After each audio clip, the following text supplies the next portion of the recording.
Shalom jemaat sekalian dimanapun berada.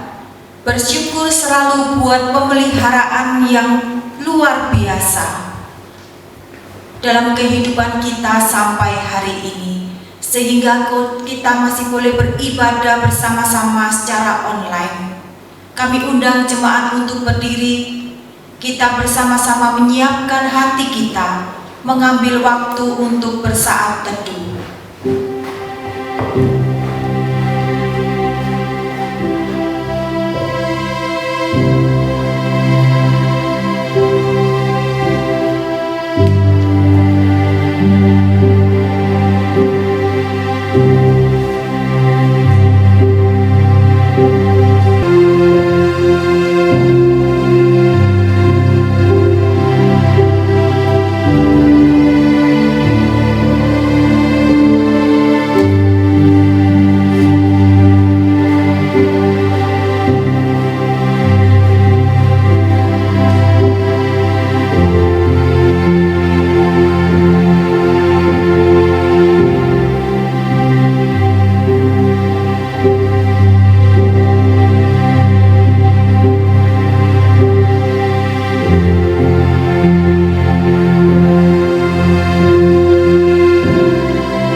Yesaya 5 ayat 16 berkata, "Tetapi Tuhan semesta alam akan ternyata, Maha Tinggi yang Maha Kudus akan menyatakan kekudusannya dalam kebenarannya." Marilah kita naikkan pujian, memuji-muji Allah kita. Katakan kepadanya, "Suci, suci, suci."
Pujilah Dia dalam cakrawalanya yang kuat. Pujilah Dia karena segala keperkasaannya. Pujilah Dia sesuai dengan kebesaran yang hebat. Pujilah Dia dengan tiupan sangkakala. Pujilah Dia dengan rebana dan tari-tarian. Biar segala yang bernapas memuji Tuhan. Kebaktian online pada pagi hari ini dimulai dengan mengaku kepada Allah sebagai pencipta langit dan bumi. Turunlah atas kamu sekalian anugerah, berkah dan damai sejahtera di dalam nama Allah Bapa, Allah Putra, dan Allah Roh Kudus, ketiganya yang esa. Amin. Silakan duduk.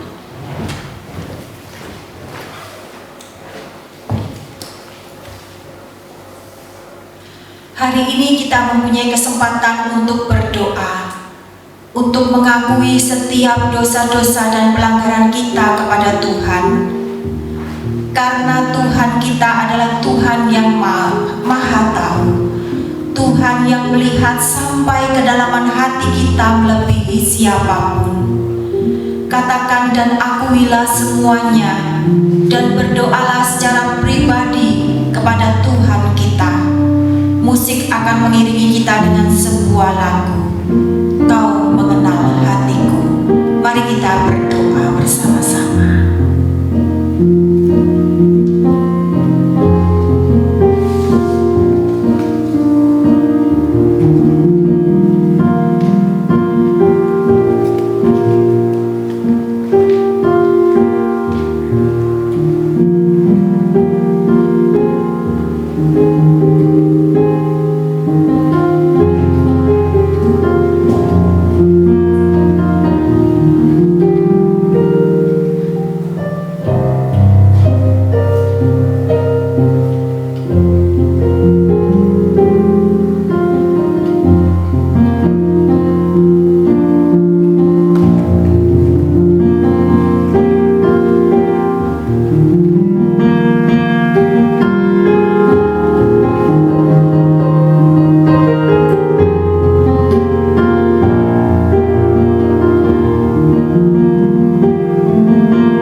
Sungguh Tuhan, kami mau dalam kehidupan kami ke depannya, kami mau terus memancarkan Engkau dalam hidup kami.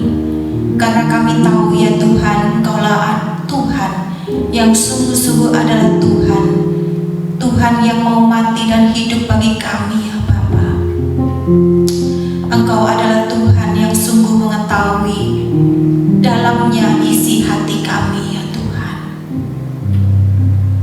Mungkin kami tidak menyadarinya, mungkin kami ya Tuhan seringkali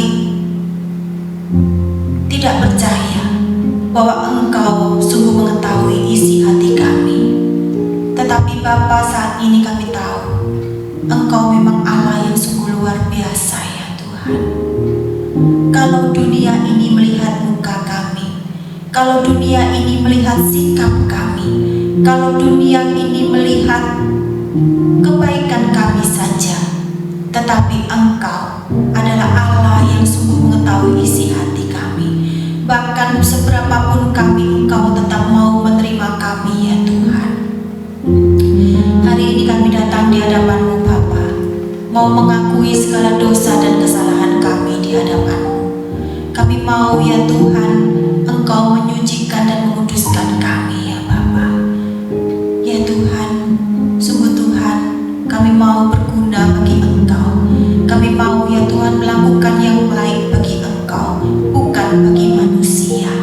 Mungkin ya Tuhan kami ingin menyenangkan manusia, tetapi ya Tuhan biarlah kami mau terus dalam hati kami untuk menyenangkan hati Engkau.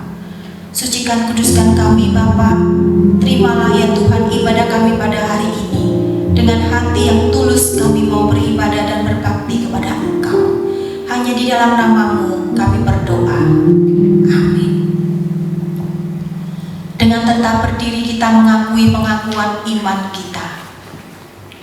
Pengakuan iman rasuli. Aku percaya kepada Bapa.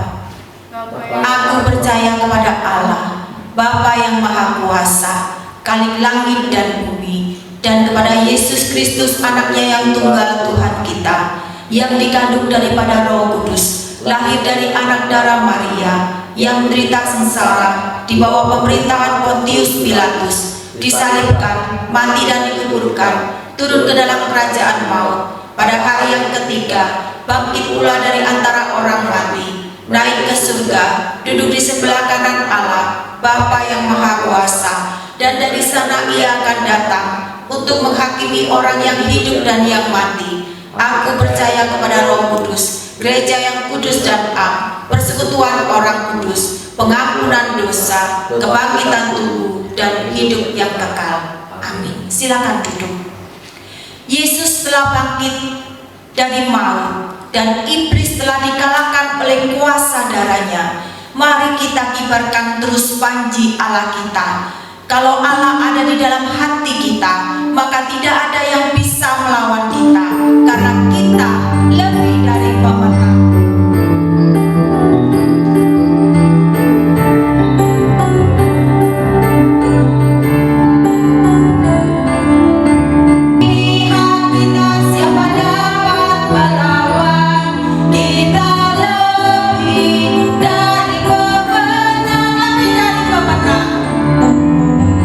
Lebih dari pemenang dalam segala perkara.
firman Tuhan. Biarlah kita datang dengan kerinduan untuk mau taat dan setia dan dibentuk oleh firman-Nya, sehingga dijadikan indahlah kita pada hari ini sampai selamanya, dan kita boleh mulia seturut dengan karyanya di dalam hidup kita. Jadikan kami indah.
Menyatakan kerinduan kami kepadamu, supaya kami bisa hidup kami dapat menyenangkan Engkau. Bapa di surga, mari Tuhan, Engkau membentuk dan membentuk diri kami, karakter-karakter kami, pribadi-pribadi kami ya Tuhan, makin hari semakin serupa dengan Engkau. Dengan demikian kami dapat menyenangkan Engkau. Urapi kami ya Tuhan hari ini, ingin mendengarkan suara-Mu. Biarlah kami duduk seperti Maria, yang mendengar dan memperhatikan, yang menerima, dan kami mau diajar, kami mau dibentuk oleh Tuhan. Mari Tuhan, Engkau bentuk kami hari ini sesuai dengan kehendak-Mu. Nyatakan kebenaran-Mu, nyatakan isi hati-Mu kepada kami, supaya kami tahu kehendak-Mu yang mana. Terima kasih Bapa, berkati hamba-Mu dan berkati kami semua, jauhkan daripada yang jahat. Di dalam nama Tuhan Yesus Kristus kami berdoa. Amin. Silakan duduk. Selamat pagi sidang jemaat yang dikasihi Tuhan. Selamat pagi, Shalom. Puji Tuhan, hari ini kita kembali beribadah bersama-sama secara online. Dan kita hari ini akan belajar firman Tuhan bersama-sama. Tema kita pada hari ini, pada pagi hari ini adalah kesaksian yang benar versus yang salah, yang palsu.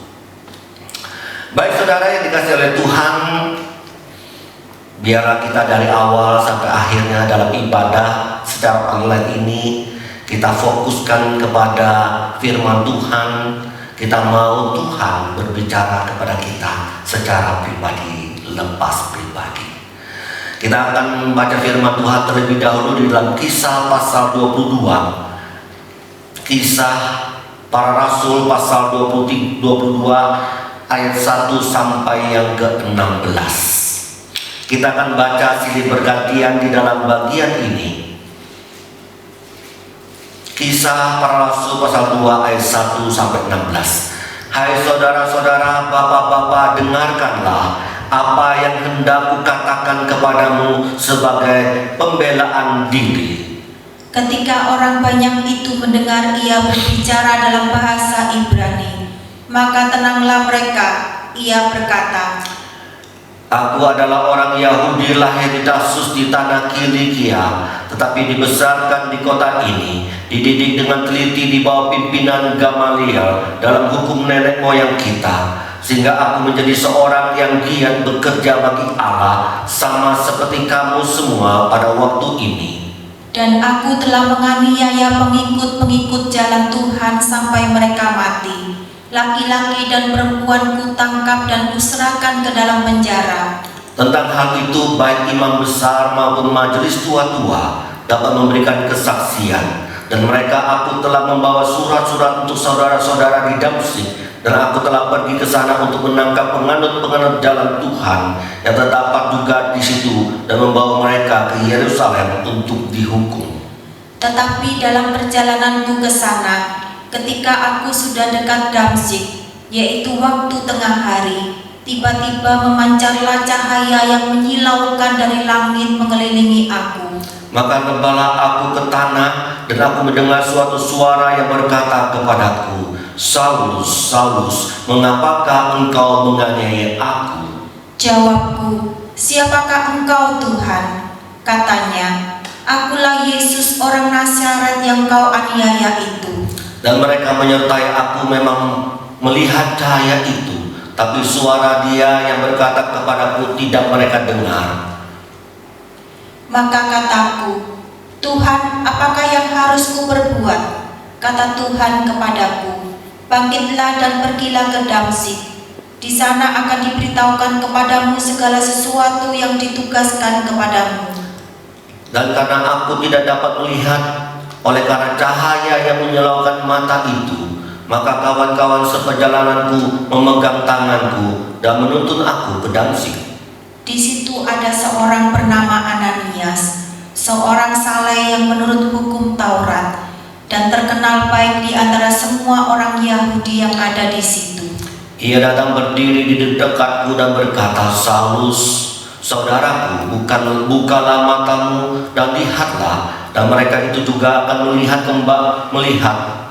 kembali dan menatap dia. Lalu katanya, Allah nenek moyang kita telah menetapkan engkau untuk mengetahui kehendaknya, untuk melihat yang benar dan untuk mendengarkan suara yang keluar dari mulutnya. Sebab engkau harus menjadi saksinya terhadap semua orang tentang apa yang kulihat dan yang kudengar. Dan sekarang, mengapa engkau masih ragu-ragu? Bangunlah, berilah dirimu dibaptis, dan dosa-dosamu disucikan sambil berseru kepada nama Tuhan. Saudara-saudara yang dikasihi Tuhan, dimanapun kita berada, ada seorang filosof yang terkenal dan kita tentu mengenalnya, yang hidup pada tahun 399 yang bernama Sokrates. Tentu banyak orang mengenal dia, khususnya para semua ilmuwan pasti mengenal beliau. Sokrates adalah guru dari Plato. Sokrates adalah kakek guru dari Aristoteles. Pengaruh dari Sokrates sangat besar dalam dunia ilmu pengetahuan, mempengaruhi segala bidang, baik bidang hukum, baik bidang psikologi, baik bidang sosiologi, baik itu bidang termasuk teologi ya saudara. Saudara yang dikasih Tuhan, pada waktu itu Sokrates dituduhkan dengan kesaksian, dikatakan dengan kesaksian palsu bahwa Sokrates itu adalah orang yang ateis, tidak percaya kepada dewa Athena. Dikatakan lagi bahwa Sokrates adalah orang yang menghasut para anak-anak muda untuk melakukan suatu gerakan, saudara. Tuduhan-tuduhan itu akhirnya membawa Sokrates dihukum, bahkan dihukum mati dengan minuman racun. Saudara, dengan kesaksian palsu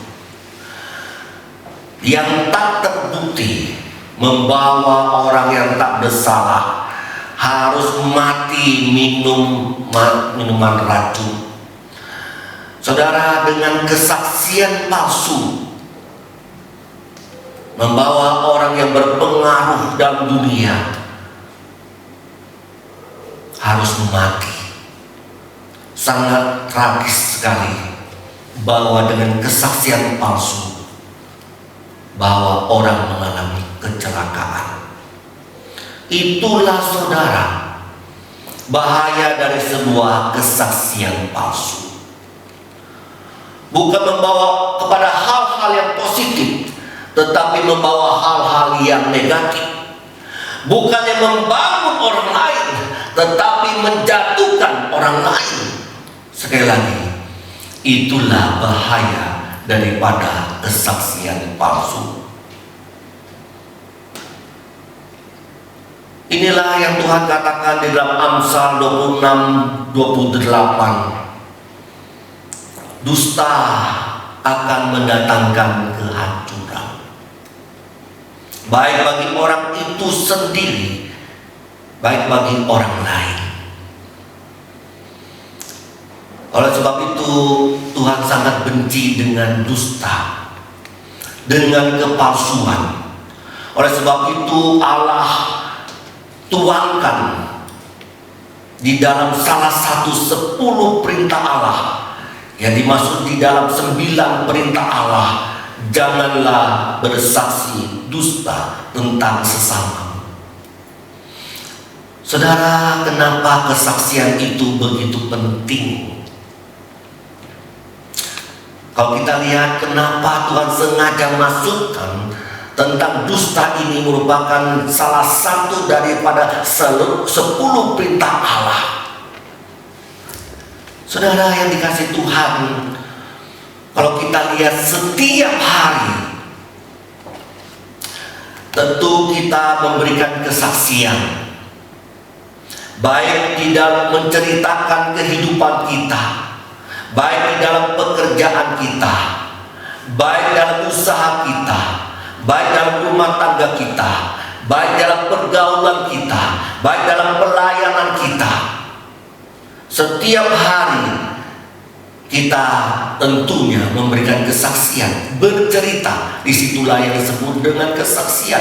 Kita cerita pada waktu kita sakit, kita cerita pada waktu kita gagal, kita cerita pada waktu kita sukses. Saudara, kita cerita dengan masalah-masalah hidup kita. Itulah kesaksian hidup kita. Kesaksian itu penting karena setiap every day, every time, itu semua adalah kesaksian yang ada, yang muncul dalam mulut kita kepada orang lain. Kenapa kesaksian itu begitu penting? Sampai dimasukkan ke dalam 10 perintah Allah. Karena sejak manusia jatuh dalam dosa, Adam dan Hawa jatuh dalam dosa, sampai sekarang manusia condong untuk bersaksi palsu, saudara. Saudara, coba kita lihat manusia pertama kali jatuh dalam dosa karena saksi palsu daripada iblis itu. Akhirnya Tuhan tahu, every day, every time hidup manusia itu bersaksi, yang cenderung untuk bersaksi palsu. Akhirnya karena ini merupakan hal yang penting, maka dimasukkan dalam salah satu perintah 10 perintah Allah. Seharusnya saudara, kesaksian kita harus berfokus pada kebenaran. Nah, ini yang harus terjadi dalam hidup kita. Tetapi saudara, kalau pada waktu kita terdesak, apakah kesaksian kita yang berfokus pada kebenaran bisa kita nyatakan? Ini suatu question mark, suatu yang perlu kita pergumulkan baik-baik. Sekali lagi saudara, kita seharusnya berkesaksian di dalam setiap hidup kita, di setiap waktu, di setiap kapan, dan setiap kondisi. Harusnya kita menyatakan suatu kesaksian yang berdasarkan kebenaran. Tetapi ketika kita dalam kondisi tertentu atau kepepet atau terdesak, masihkah kita bisa memberikan kesaksian yang benar? Di dalam Kisah pasal 22 ayat 1 sampai 16 yang kita baca, di mana pada waktu itu Rasul Paulus dalam kondisi yang terdesak. Di sana dia dibawa dari bait Allah, ditarik, kemudian ditangkap, kemudian diadili, karena ada orang-orang yang ingin menangkap Rasul Paulus. Dalam kondisi yang terdesak, disinilah Rasul Paulus menceritakan kehidupannya. Rasul Paulus bersaksi tentang kehidupannya. Saudara yang dikasihi oleh Tuhan, ini sangat penting bagi kita. Sekali lagi, Rasul Paulus dikatakan dia menentang akan bangsa Israel. Dia dikatakan menentang hukum Taurat. Dia dikatakan menajis akan bait Allah dan memasukkan orang-orang bukan Yahudi masuk ke dalam bait Allah. Saudara yang dikasihi oleh Tuhan, itulah yang dituduhkan kepada Rasul Paulus. Tapi semuanya itu tidak benar. Saudara, dalam kondisi terpepet, dalam terdesak, pertanyaannya, apakah Rasul Paulus tetap bisa bersaksi tentang hal yang benar dalam kehidupannya? Ternyata dia bisa melakukan hal itu. Mari kita lihat saudara, Rasul Paulus bercerita tentang siapa dirinya. Dia berkata, aku adalah orang Yahudi, aku adalah ahli Taurat, aku belajar dari Rabi Gamaliel. Saudara, aku mengerti tentang hukum Taurat. Saudara, dia berkata lagi, aku ini loh giat bekerja bagi Allah seperti kamu.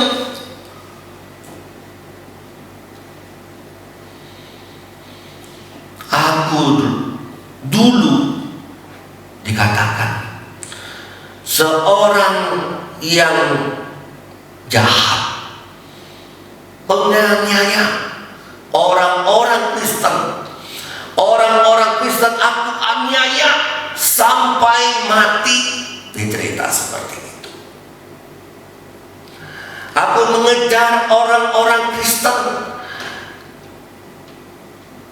tidak peduli dia laki-laki atau perempuan, aku kejar, aku tangkap, aku aniaya, aku masukkan ke dalam penjara.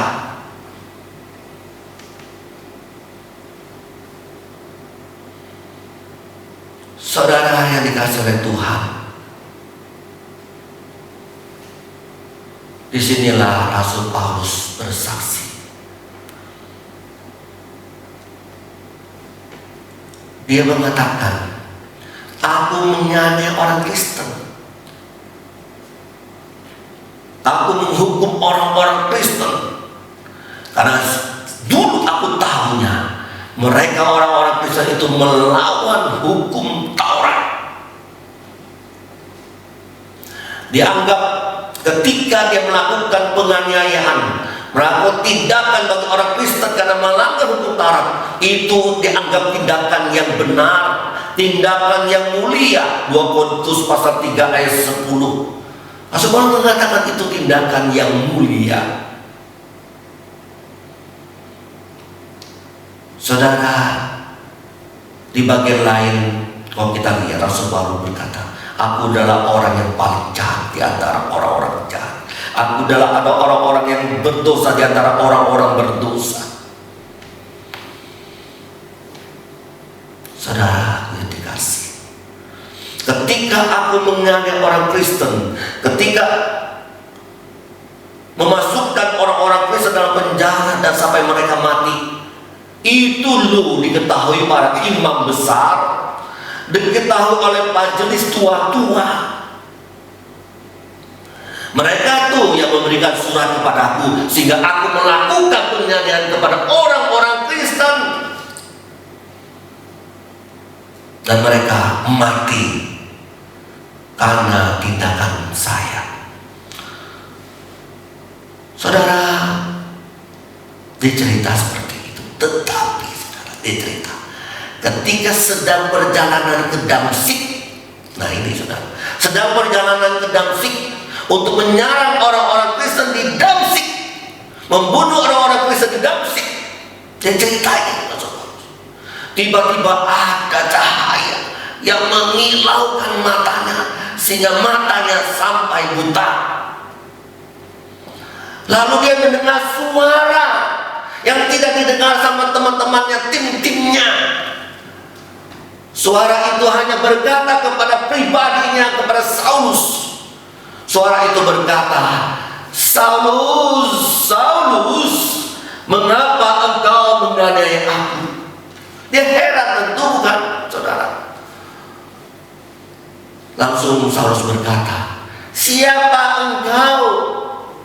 Kenapa tentunya aku menganiaya engkau? Siapa engkau?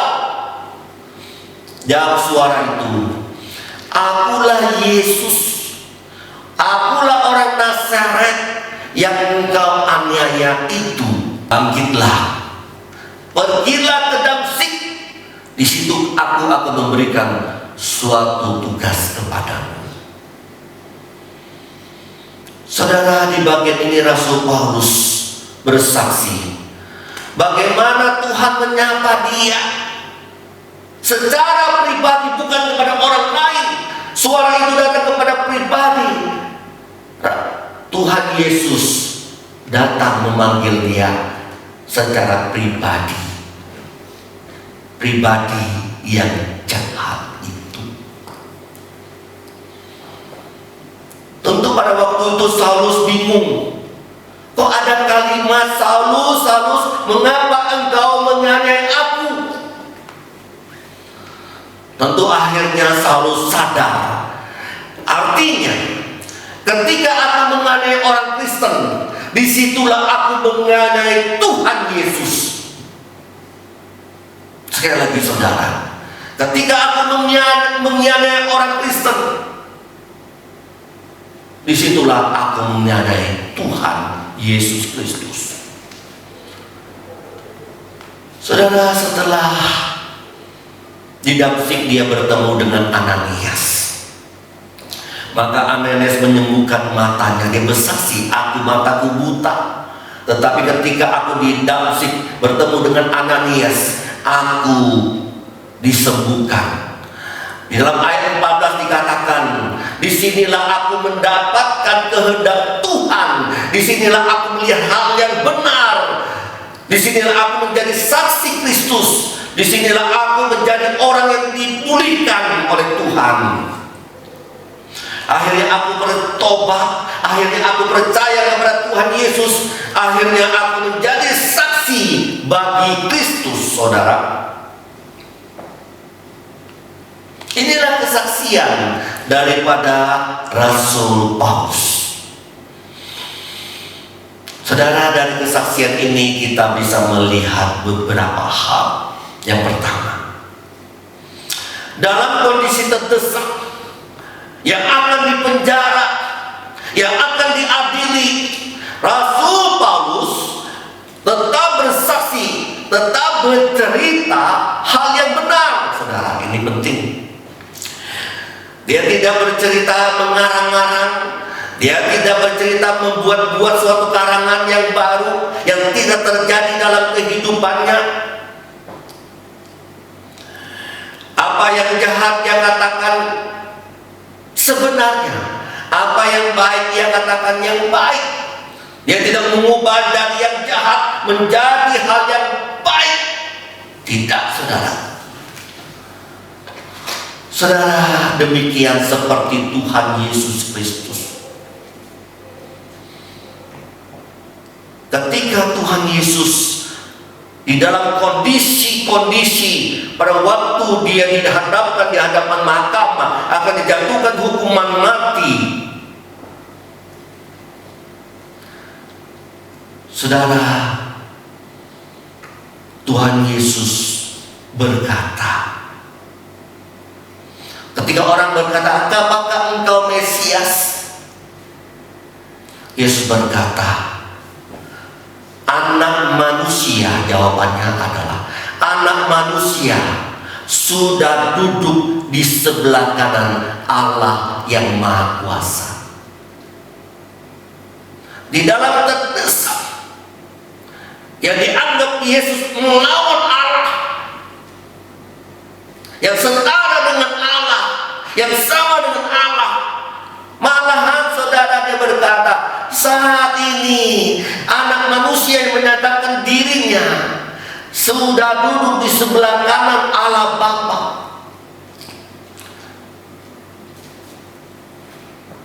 Saudara yang dikasih Tuhan, Anak manusia sudah duduk berarti ia adalah anak Allah yang setara, yang sama dengan Allah, yang dia adalah Allah. Saudara, dia menyatakan dirinya, memang dia adalah Allah. Dia menyatakan anak manusia, dia adalah anak Allah, saudara. Nah, dari sana orang-orang mulai lagi mengambil kalimat Tuhan Yesus. Nah, dia sendiri menyebut anak Allah. Kita hukum dia, kita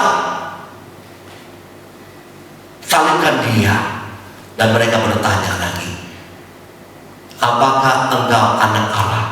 Yesus mengiyakan, engkau sudah mengatakannya. Dalam situasi di sini Yesus menyatakan dirinya apa yang sebenarnya di hadapan manusia.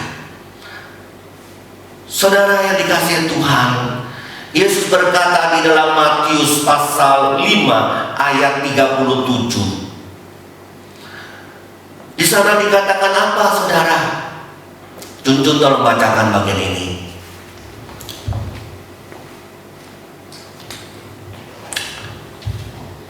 Jika ya, hendaklah kamu katakan ya. Jika tidak, hendaklah kamu katakan tidak. Apa yang lebih daripada itu berasal dari si jahat.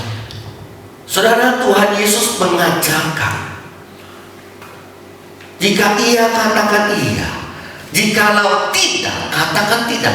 Jangan engkau tambah-tambahkan atau engkau kurang-kurangi. Itu artinya, jika engkau tambahkan, jika engkau kurangi, itu datang daripada si jahat. Saudara, Tuhan Yesus tidak suka menambahkan atau mengurangi sebuah kebenaran yang ada di dalam kehidupannya. Ketika dia bercerita, ketika dia bersaksi. Demikian juga dengan Rasul Paulus, saudara. Rasul Paulus mengerti tentang prinsip ini, sehingga ia tidak menambahkan, tidak mengurangi apa yang dia alami dalam kehidupannya. Karena dia tahu, ketika ditambah dan dikurang, itu datangnya daripada yang jahat, bukan datang dari Tuhan.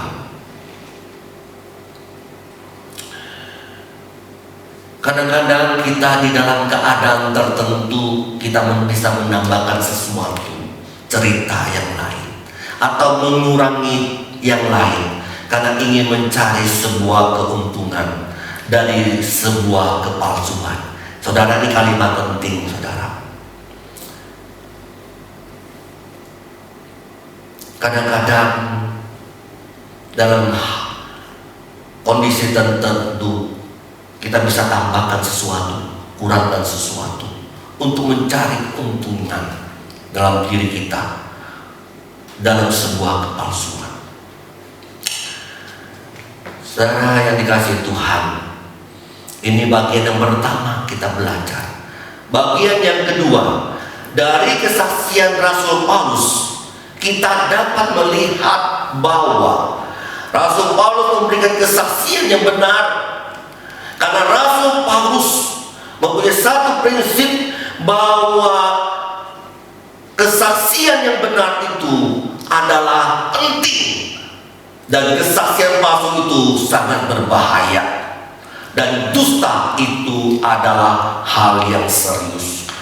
Di dalam 2 Tesalonika pasal 2 ayat 11, di sini Rasul Paulus berbicara kepada orang-orang di Tesalonika, jemaat di Tesalonika. Di sana dikatakan, saudara, apa saudara? Bahwa dusta itu sangat serius. Dusta itu dapat menyesatkan, mendatangkan kesesatan, saudara. Saudara, tidak boleh, kata Rasul Paulus. Di dalam Efesus pasal 4 ayat 25, itu harus dibuang, karena itu hal yang serius, menyesatkan, saudara. Mengapa sampai dikatakan dusta itu adalah hal yang serius? Nah, ini penting. Ini prinsip pokok yang harus kita mengerti dalam hidup kita. Dusta, loh, ada yang mengatakan, oh, dusta itu dosa kecil. Oh, saudara, kalau dosa kecil, memang tidak ada namanya dosa kecil, dosa besar. Dusta, saudara, tadi saya katakan, mengapa masuk dalam salah satu 10 perintah Allah? Karena Allah menganggap ini serius, saudara. Mengapa dapat dikatakan dusta itu hal yang serius? Karena dusta itu adalah melawan kebenaran. Sekali lagi, saudara, dusta itu adalah melawan kebenaran. Apa hubungannya dosa melawan kebenaran? Adalah dosa yang serius. Begini, saudara, dusta itu melawan kebenaran, saudara. Karena Allah adalah kebenaran. Sekali lagi, karena Allah adalah kebenaran. Karena dusta melawan kebenaran, artinya kalau berdusta melawan Allah, itu maksudnya, saudara.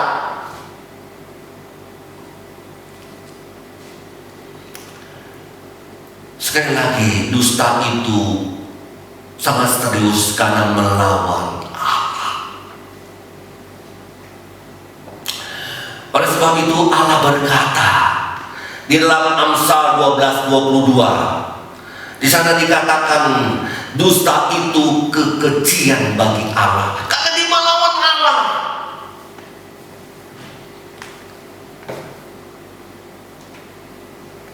Mari kita lihat suatu contoh di dalam kehidupan Gehazi, seorang pelayan Naaman. Pada waktu itu Nabi Elisa, Gehazi adalah pelayan daripada Nabi Elia.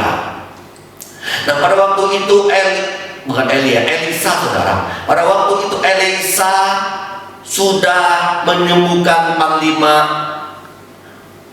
Naaman, saudara.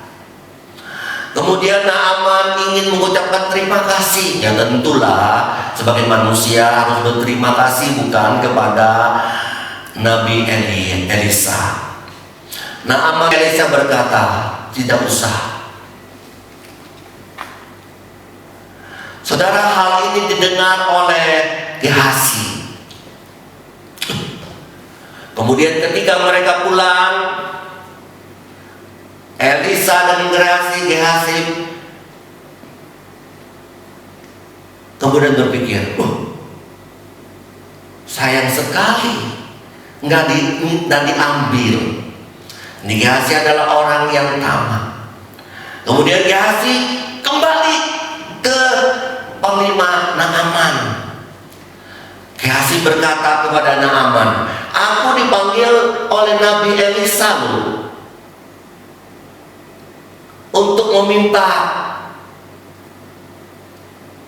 berapa keping perak dan 2 baju untuk rabi yang baru datang dari Efraim. Aku dipanggil. Ya tentulah Panglima Naaman, oh iya, Elisa yang suruh toh. Iya, mungkin Gehazi berkata, ya sampai senang ya, tadi kan dikasih, nggak mau, sekarang minta. Ya pasti dikasih sama Panglima Naaman, dikasih saudara. Akhirnya barang-barang itu dibawa oleh Gehazi. Dia simpan di rumahnya, saudara. Satu, saudara, dia sudah berdusta kepada siapa? Kepada Naaman, saudara. Gehazi. Kemudian Nabi Elisa berkata kepada siapa? Kepada Gehazi. Gehazi, kamu kemana tadi? Gehazi berkata, aku tidak kemana-mana. Yang kedua, dia sudah berbohong kepada pemimpinnya. Dia sudah berbohong yang kedua kalinya kepada Nabi Elisa. Akhirnya Nabi Elisa berkata, mulai hari ini engkau mendapatkan dusta sampai keturunan, karena engkau melawan Allah. Saudara yang dikasih oleh Tuhan, inilah keseriusan Allah kepada suatu kesaksian yang palsu, yang melawan Allah. Akhirnya apa? Akhirnya mereka mendapatkan hukuman. Saudara, seperti dikatakan di dalam Amsal 12:22, dusta adalah kekejian bagi Allah. Kalau kita lihat lagi akhirnya di dalam Amsal pasal 19 ayat 9, Allah menekankan hal itu di dalam hal ini. Apa artinya? Mari kita lihat Amsal 19 ayat 9. Saksi dusta tidak akan luput dari hukuman. Orang yang menyembur-nyemburkan kebohongan akan binasa. Saudara yang dikasih Tuhan, di sini Tuhan menegaskan, karena dusta itu sudah melawan Allah, maka Allah menyatakan dia akan mendapatkan hukuman dan tidak akan luput dari hukuman dan akan binasa. Serius bukan?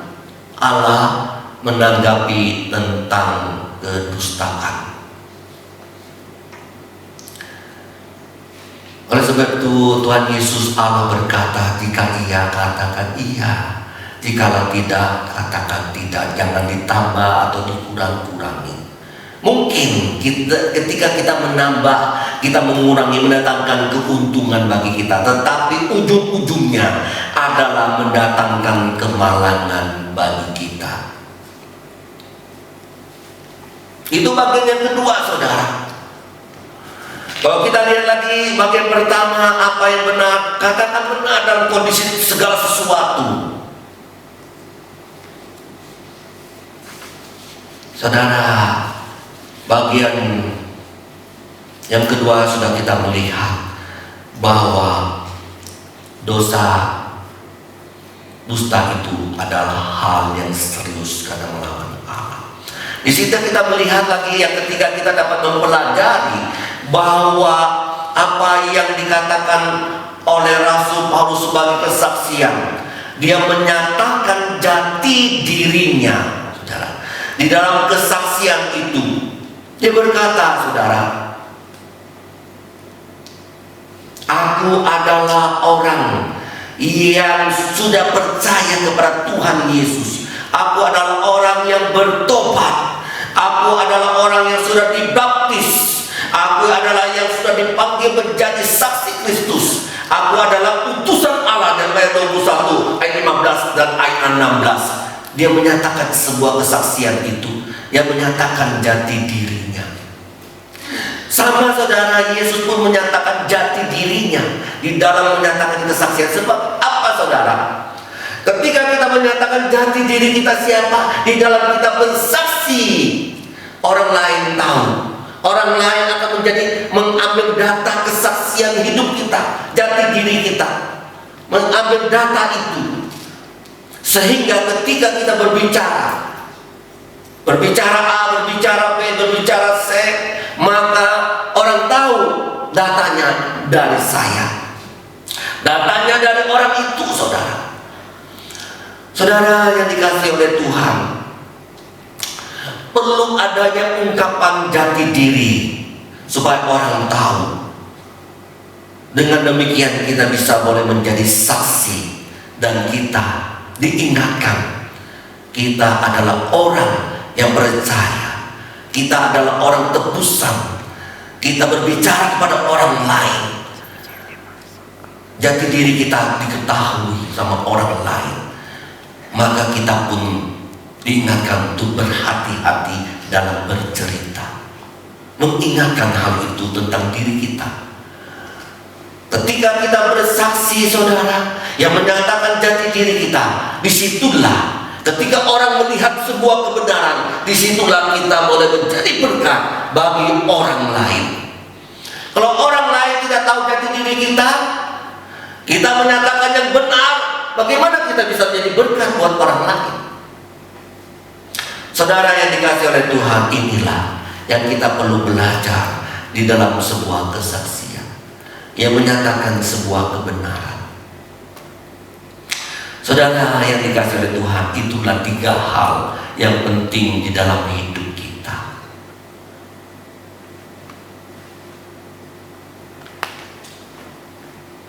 Ingatlah, saudara, Allah sangat keras berbicara tentang soal dusta.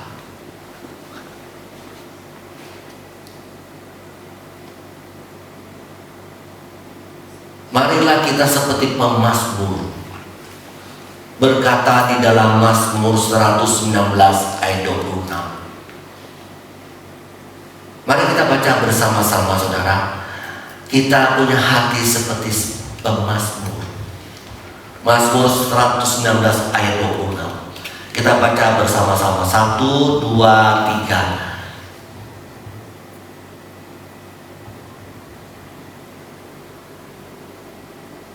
Lain, saudara. Jauhkanlah jalan dusta daripadaku.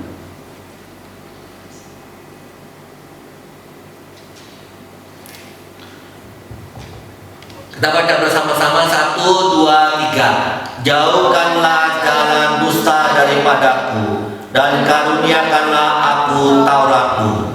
Biarlah tuh kita seperti pemazmur mempunyai satu kerinduan yang paling dalam dan berkata, Tuhan, jauhkanlah dusta daripada bibirku, jauhkanlah dusta daripada hidupku.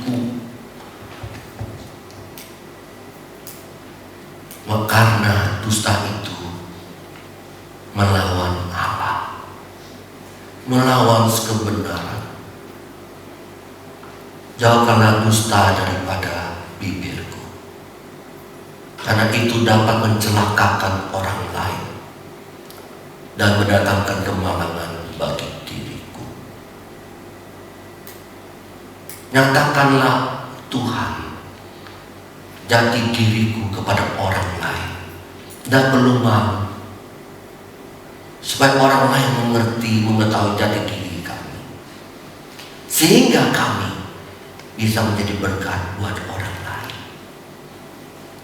Ketika orang bertanya, ketika saya bergaul dengan banyak orang, orang bertanya-tanya, "Pak, kerjanya apa?" Tentu saya tidak malu-malu berkata, "Saya ini seorang pendeta. Saya ini dosen di Udiknas. Saya juga kerjanya sebagai dosen di STII." Saudara, ungkapkan. Kadang-kadang orang itu tidak mau jati dirinya. Bagaimana bisa jadi berkat? Karena kita bertemu dengan orang, pasti kita bersaksi. Every time, every day. Marilah saudara, dalam hidup kita, setiap kali kita bercerita, kita fokuskan cerita itu pada sebuah kebenaran. Di dalam segala kondisi apapun, iya katakan iya, tidak katakan tidak. Jangan ditambahin, jangan dikurangi. Kiranya Tuhan memberkati kita semua. Amin. Mari kita berdoa. Bapa di surga, kami bersyukur kepadamu. Pada hari ini Engkau berbicara kepada kami dari hati ke hati untuk membangun akan hidup kami yang serupa dengan Engkau. Bapa, Engkau sudah menyatakan kehendak-Mu. Engkau sudah menyatakan bahwa Engkau benci terhadap kedustaan, kesaksian-kesaksian yang palsu. Dan Engkau mengatakan dusta itu adalah hal yang serius, Tuhan. Ajarkan kami setiap hari, setiap waktu ketika kami bercerita tentang kehidupan kami, pengalaman kami. Kami tidak menambahkan dan menguranginya. Karena kami tahu Engkau tidak suka. Bapa di surga, ajarkan kami melakukan kesaksian yang benar, supaya hidup kami boleh menjadi berkat bagi banyak orang. Memang Tuhan, di dunia ini sulit untuk menyatakan kebenaran. Bukan berarti tidak bisa. Banyak orang yang sudah mampu melakukan hal ini. Seperti pemazmur, ajarkan kepada kami ya Tuhan, selalu setiap saat berseru kepadamu, jauhkanlah dusta dalam hidup kami. Tolong Tuhan, berkatilah setiap anak-anak Tuhan, mampukan mengerjakan pekerjaan ini di dalam kehidupan mereka sekalian. Tolong ya Bapa.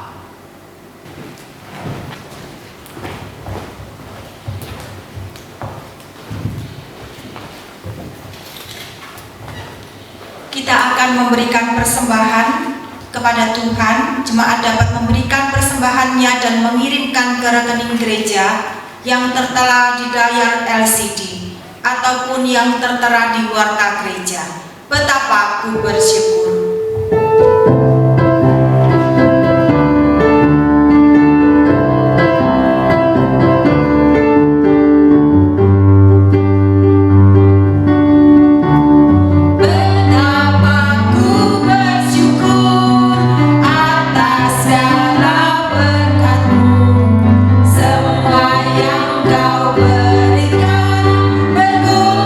Bagiku, Allahku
jikalau pada hari ini Engkau memimpin hidup kami.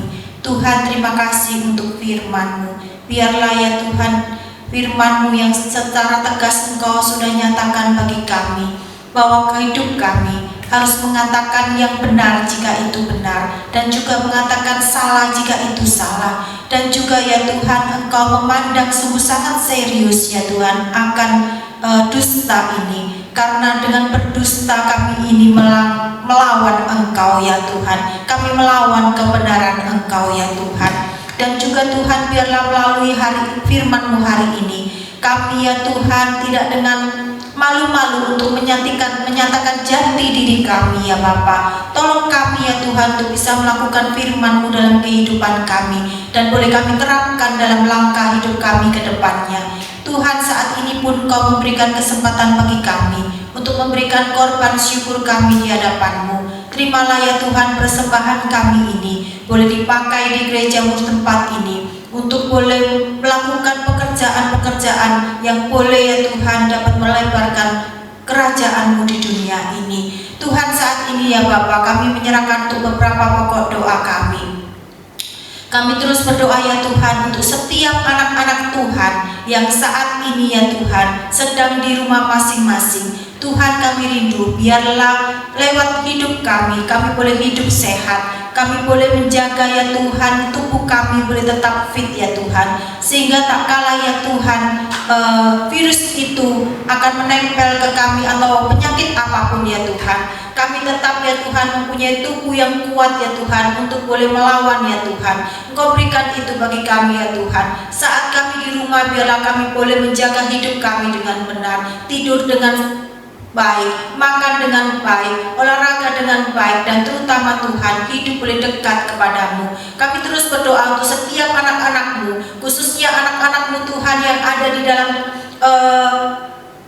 garda terdepan ya Tuhan, untuk para dokter, untuk para perawat, untuk para petugas-petugas yang semuanya berkaitan dengan penyembuhan daripada virus ini ya Tuhan. Kami serahkan kepadamu ya Bapa. Semua ya Tuhan yang meneliti untuk menjadikan vaksin ya Tuhan dalam virus ini juga Tuhan, kami serahkan kepadamu. Kami percaya ya Tuhan, tak kala Engkau akan menyelesaikan masalah ini ya Bapa, maka Engkau pun akan memberikan hikmat bagi manusia untuk boleh meneliti dan menemukan yang baik ya Tuhan, vaksin yang boleh menjadikan kesembuhan bagi tubuh manusia. Tuhan, saat ini kami juga berdoa menyerahkan gereja kami ya Tuhan. Kami menyerahkan untuk seluruh jemaat yang ada di dalamnya, yang mereka saat ini sedang berdoa, sedang beribadah bersama-sama dengan kami, maupun jemaat-jemaat ya Tuhan, siapapun itu ya Bapa, biarlah Engkau sendiri yang memberkati mereka, memberikan mereka kesempatan demi kesempatan untuk terus boleh beribadah, memberikan kesempatan bagi mereka ya Tuhan untuk boleh menginjak rumah-Mu ya Tuhan. Saat virus ini berlalu, biarlah ya Tuhan semua jemaat Tuhan dengan antusias untuk boleh kembali beribadah bersama-sama, bersekutu dengan Engkau ya Bapa. Inilah doa-doa kami ya Tuhan, yang kami alaskan hanya di dalam nama Tuhan Yesus Kristus. Amin. Dengan tetap berdiri kita akhiri ibadah kita pada hari ini. Kita kembalikan segala kemuliaan bagi Allah Bapa kita di surga.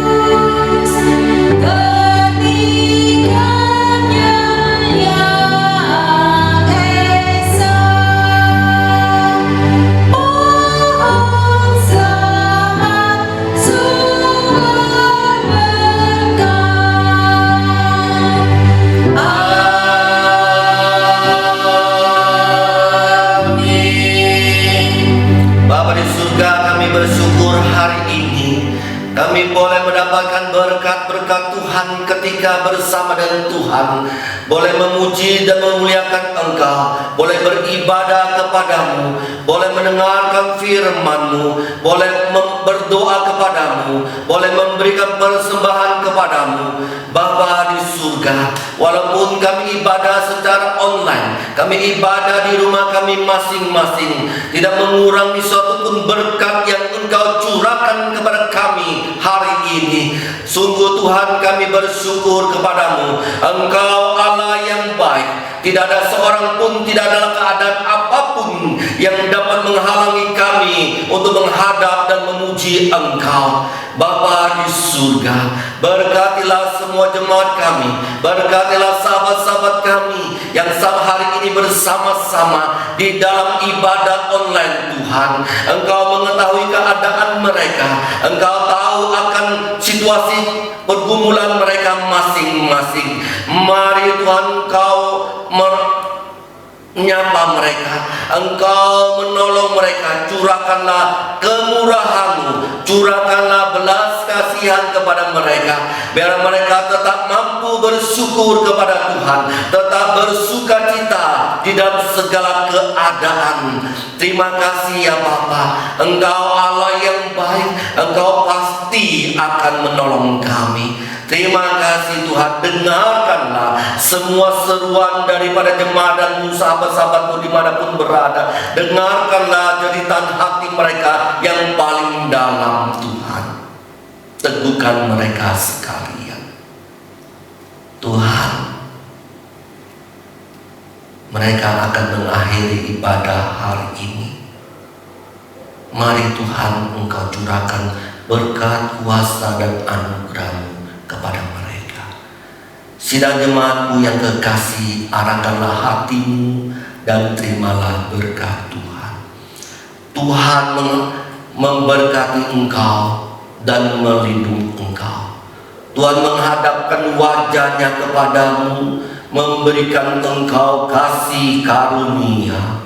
Tuhan menyinari wajahnya kepadamu, supaya engkau mampu hidup di tengah dunia yang bengkok dan yang gelap, yang penuh dengan segala kedustaan, supaya engkau mampu boleh menyatakan kebenaran dalam setiap kesaksian, dalam setiap cerita hidupmu. Mulai hari ini sampai Maranatha, sampai Kristus datang kedua kalinya menjemput saleh-salehnya engkau sekalian. Amin.